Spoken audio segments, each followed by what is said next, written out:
Well, kind of painful. We weren't very good the first two games against Minnesota. We tried way too hard. That's what I like about this team, though. They really care. They try hard. They wanted to be so good so early. And then they calmed down a little bit and got into it a little bit more, and won pretty easily their last three games. The next night, I didn't know what to expect. They came out and they handled that big crowd and all of that very nicely. And Penn State has a lot of very good athletes. So we probably, if we were on a neutral floor, probably could win that in four. That one kid just beat us, and we have to do something about that. So I like our team. I'm disappointed we lost. In fact, really irritated we lost. But I do think the team is good, and I think they'll get better, and I think they've got the right attitude. Is that very important down the road, playing in front of like you said, a crowd of over 6,000, a very hot gymnasium? You're playing in temperatures, in the low 90s out there. Is that something that you're going to be able to use as experience down the road? Well, I think so, but more than anything, that really is a great college experience. And being able to travel across the country, I mean, our team, USC, allows us to go coast to coast to play whoever's good. And we've played in some great arenas with 6,000, 7,000 each night, and we handled it. In fact, I thought we were having more fun than our opponents were having in their own facility. I think we really enjoyed that opportunity, and I was amazed at how many of the Penn State fans came up afterwards and said, really great job, coach, nice team, yada, yada, yada.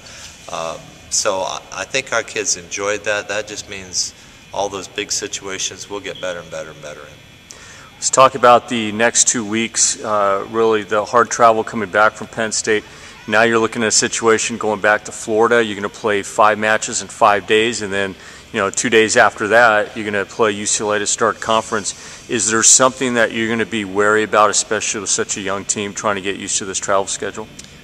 Well, I think not to get physically fatigued or even mentally fatigued, but I think we'll have fun with this. We travel well. We have fun when we travel.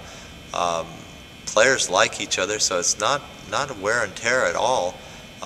They just don't want to get behind in school. They really want A's in the classroom, and so they take a lot of pride in that, and that's the only thing that stresses them a little bit. I don't think the travel is going to be a problem. We have a lot of good players, and we need to rotate those players around to get them playing time this next week for sure.